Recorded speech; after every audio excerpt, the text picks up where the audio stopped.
So this is my Kanyon that I have shown in a previous video. This video today I want to go through what modifications I've done to it, what I'm going to do to it now, and the performance differences that it has. Now, in the little snippet you'd have seen a second ago, it's in the current setup with this body, with these wheels, and it was performing rather badly. Now, I believe that's because this is way too light. The body is extremely light. It's an old touring car body. I've lowered the suspension down quite significantly. I fitted these new aluminium arms. It has been extended quite a lot on the back to make it more stable. The wheels have been filled with lead.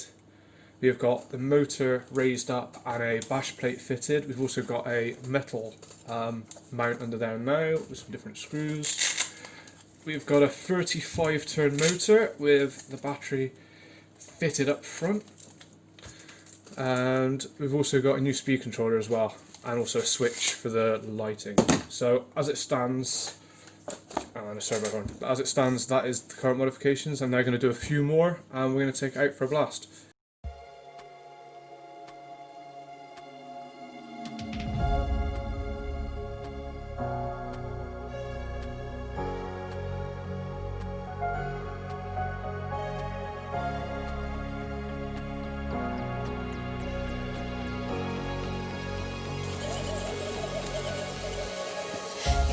Stuck in my head, you know I can't forget it.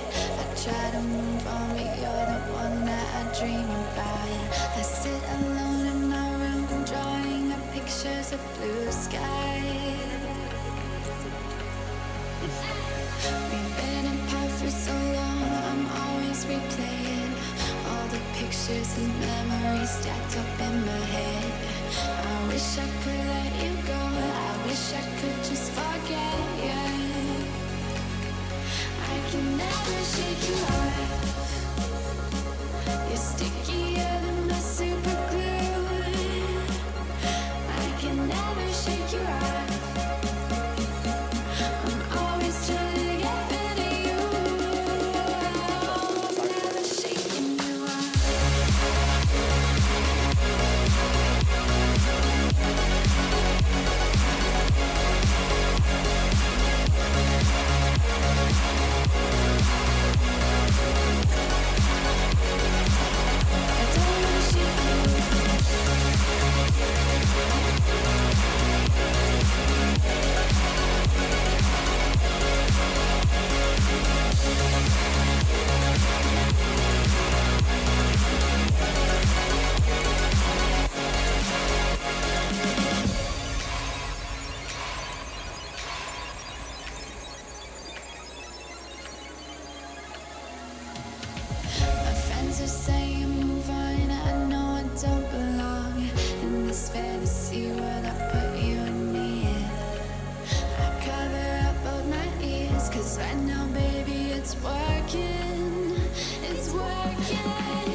So as you can see from the footage, I have the body shell back on that makes it look more like a Kanyon. I have chopped the body shell.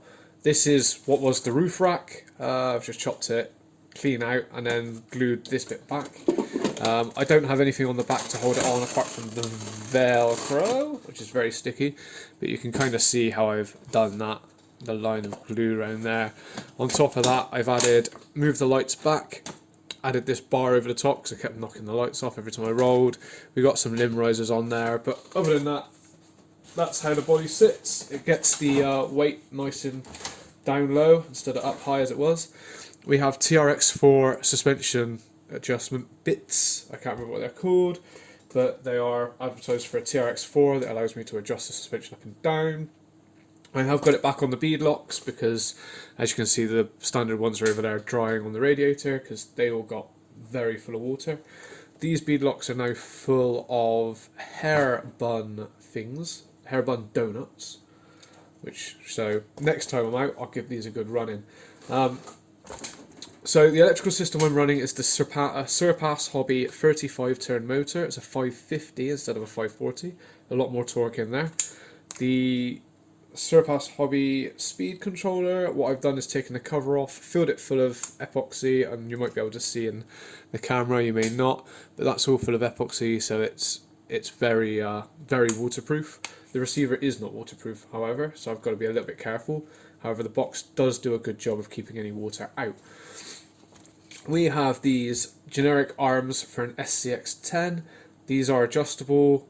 They come in a variety of different sizes, and you can add these little black washers in like there, which allows me to adjust the length as and when I need to. We are running metal hubs, the standard steering servo that comes from factory. It's been more than enough at the moment. It's waterproof, it does the job. The bumper has been put back on. It's full of lead or iron weights. I don't know, they say iron, but normally tire leads, tire weights. So the bumper is completely full. We've got a skid pan on there. These wheels are now full of weights as well. We have skid pan on the bottom, a metal engine mount which has just been cut off the original chassis and drilled through, and that gets the motor up out the way. I'm still running standard plastic props. They seem to outlast everything I've used so far, including the metal ones, which just snap and shear off constantly depending on what I'm doing, especially on 3S. They snapped on 2S. These I've abused 3S regularly. I've not in this video shown the truck on 3S. However, on 3S it's much quicker, much more, well, I wouldn't say more capable, but it just scoots around a bit quicker and bounces over things more like a rock bouncer. I do have another couple of things I want to do to this. I want to fully waterproof the receiver. I want to change this. The reason I didn't film any 3S battery was because I left the adapter. My battery is an XT60, that's Dean's. Annoyingly, it meant I only had one battery for the whole day, which is why the evening bit was cut short with when the rest of the guys showed up with their crawlers. I had to carry this most of the way because I only had about 30-40% battery remaining. But here we are. I get about 45 to 50 minutes use on a 3650 2S as it stands. On the 3S I get much longer because it is 5000 milliamp and you don't use as much with the higher voltage when you're just crawling along. So far this has been an absolute brilliant truck. It has done more than a TRX4 could, except for 2 steps. This one wouldn't go up the 2 steps. Now I don't know if it was because of the tyres I'm running. That may have been it. However, everything else, the TRX4, the climbs and all sorts, the TRX4 would get stuck. And this thing would keep going. My next big thing for this truck, that's not a modification to the truck exactly, is this part here you can see hanging down on the back bumper. This is some brass I've soldered with a hole through it, and that is to fit a removable tow bar.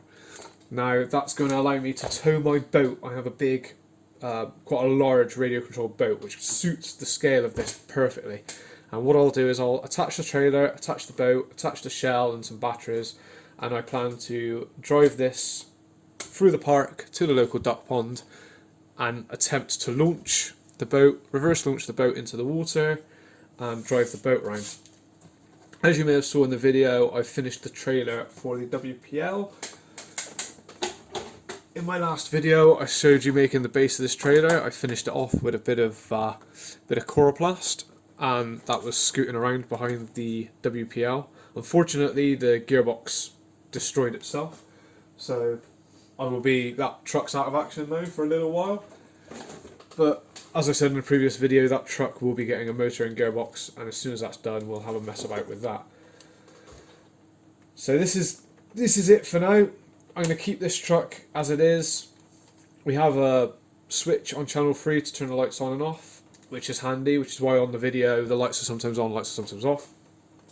But this is it for now. I'm going to stop modifying it per se. I'm going to leave it as it is. It works, it does everything it should. The chassis mod works perfectly. This takes all the brunt of any damage. I'll post a little picture here. And my next item is going to be a scale trail truck. Now this is a bit too overkill. It's not scale. It can outrun most things. It outclimbs everyone. So I've decided I want to get a trail truck that is more likely to get stuck and not be as capable as this, purely for the fun aspect. And also it's something that Amy can mess about with while I'm powering through the trails with this.